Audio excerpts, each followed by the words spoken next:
because Oh I man. posted about this. Let me just say that first and foremost, I was right. Just first of all, I do want to say I find it funny that all you artists are completely shook from Capitol Records announcing that they've signed. Shook one. Oh my God, goodness gracious, y'all are shook. Jeevus, man, I done got conspiracy theories.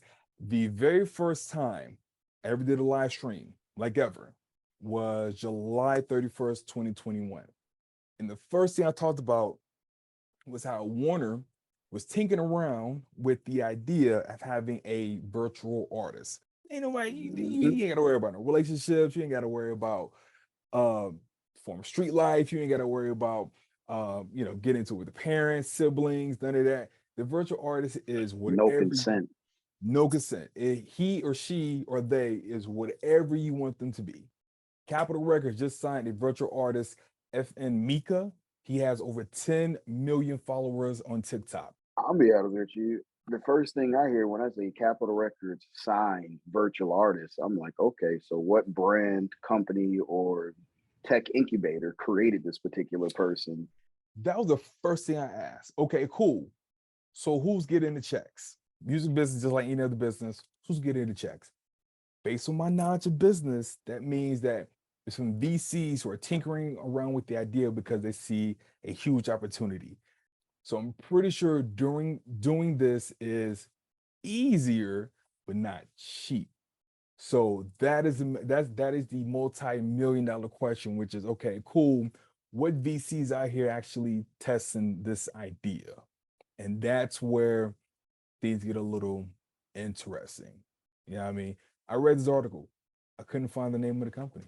Real quick, for those who don't know what VCs is, could you give them a little bit of an explanation Sure, on that context? sure. It's funny. I just had this conversation with another producer. No, not another producer. It was I think it was a podcast. I was talking about VCs and music business. How like this? Oh no, that's what it is. Not to stunt. But I went to an event. I went to a Web 3.0 event hosted by Roland. You know the music equipment company that I think I said Hmm. a lot last podcast.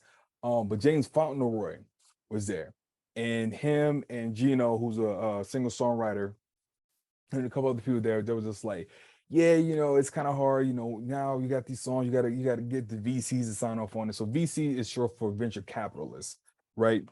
So, oh, so it's short for venture capitalists, and basically what these guys do is they pump money into ideas that Hmm. they not just Like a monetize, but lucrative. that are lucrative, right? It's just this whole thing whenever you gotta get a chance to look into it, but that's sort of the thing that I've been saying like the past like 10 episodes, even, which is like the narrative that artists keep getting told and or just creators in general that there's some money.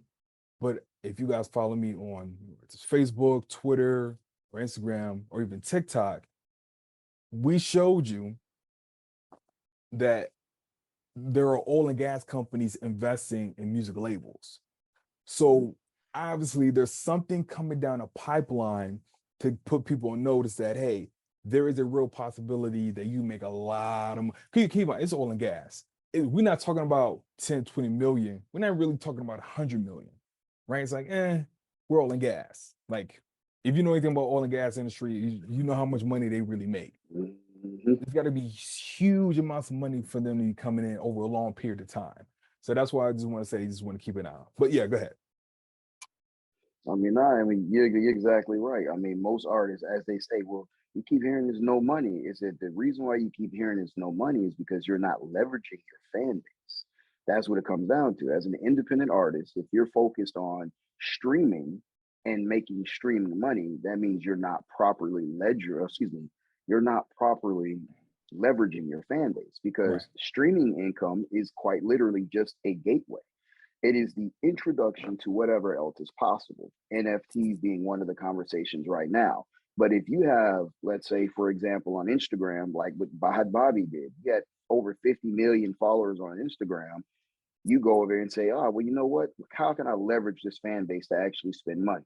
I create an OnlyFans account. I create content I know they're going to pay attention to. and I create a subscription system that they're going to pay for.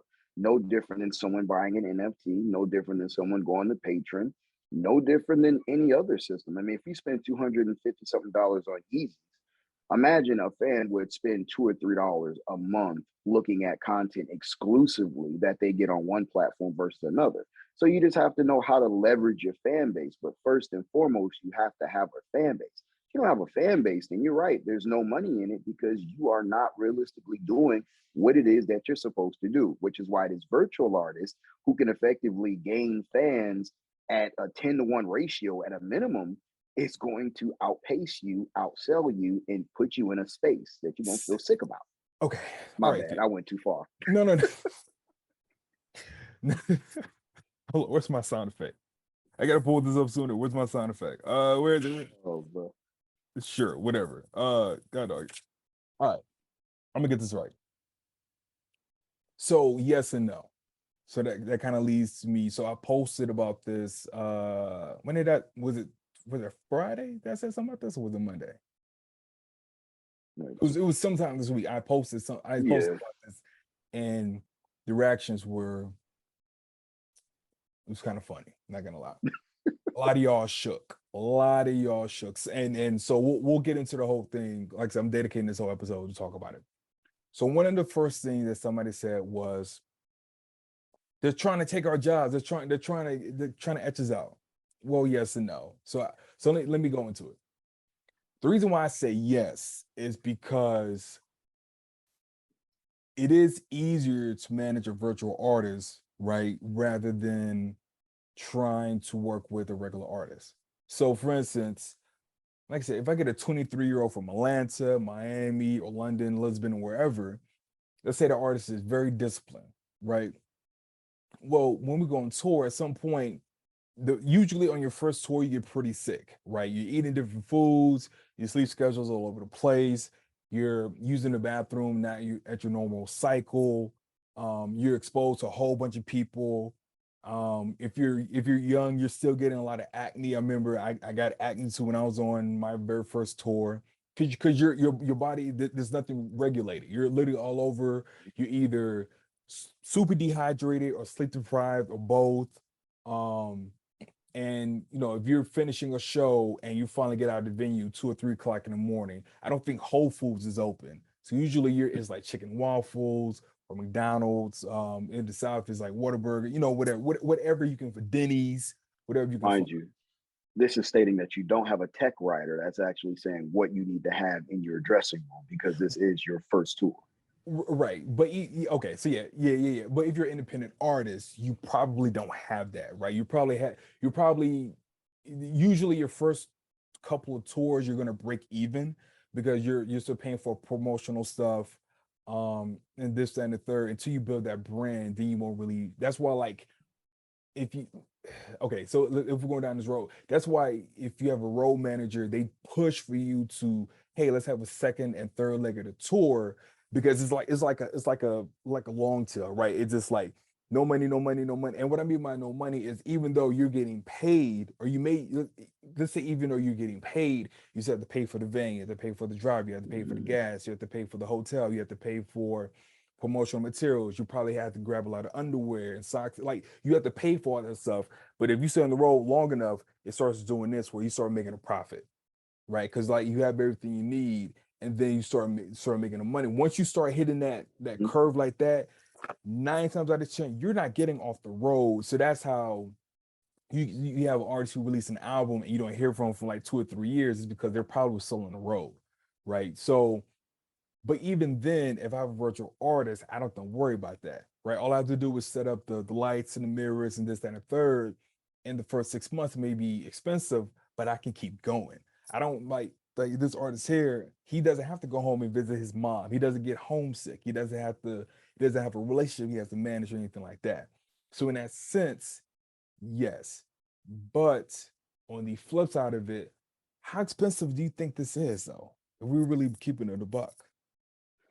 See, that just depends on the question. Because remember, we discussed that a lot of this stuff is getting automated now. Technology is getting cheaper, equipment's getting cheaper. What we're really paying for is time, human creativity. That's what the money is coming in. Because if you can literally say, I have a AI system that generates the music for this AI artist, and or I have session writers that are already contractually on the label, it's not as expensive for you to create music for this artist as it's going to be for you dealing with a regular person. Because Right. guess who does not have to be in the studio? The virtual artist doesn't. The session artist that you have working, or the songwriter, they already know how to go in and get the job done. They're professional songwriters. They record, they write. It's a business. They're not worried about the glitz, the glam, the following. They know what they need So to do when they get in and get it done. so let me ask you this. You said something automated, because I was listening, but at the same time, I wanted, what do you mean by automated? Great question. So you remember I was telling you earlier, they have these different platforms now, like we were talking about last week, where hey, you just put in context. I want genre such and such, and I want it to start with these types of words. And they Right. basically The create song, these beats, the these AI songwriting productions. software. Yeah. Right. Now, imagine something like that, but on a grander scale, not what you see publicly, but something behind the scenes that we know effectively works, that generates these incredible beats or these incredible lyrics for songs, or just creates lines. It doesn't have to write the whole song. It literally can write lines that you can basically fill in as a songwriter who's tied to a publishing company. So now you're doing a work for hire. So now the publishing company effectively owns everything that you're creating because you're writing this work for hire along with what they already established. Okay. That's less money spent. So it's actually, it's good you said it. So that kind of leads to my second point, which is, are we looking at, and I already know the answer, but I just want to say, just for conversation purposes, and you alluded to it maybe a few episodes back, where you just like, the music, the major labels are trying to put their hands in different things to Mm-hmm. adjust with the curve, right? Mm-hmm. Just ask a question. I already know the answer, but let's ask a question. Could you see major labels developing software for boutique labels to buy like their own virtual artists? And Yeah, okay, hell yeah. That's an easy bag. That's an easy. Let me go ahead, like you said, partner with venture capitalists or new tech company that's coming up. You see it all the time. There's acquisitions happening all around us. so okay, cool. So then let me ask you this then. If I'm an artist, right? Let's say I have my 100,000 fans. Let's say 100,000 followers, about like my true 1,000 fans. Is this something I really need to worry about? Like, for real? So if you have a Ryan Leslie effect, as in you have your true 100,000 fans, quote unquote, then no, because these are your actual fans. They may, just like anybody else, listen to other music, but that doesn't mean they just gonna drop you off the roadside. They're real fans, not followers. That's the other thing that people get tricked about when it comes to social systems. We Hmm. have to understand the difference between followers and fans. When you go to think about it, again, I always use the analogy of high school because high school and college is the perfect understanding. Sports is quite literally the equivalent understanding of what is happening right now and what should be happening.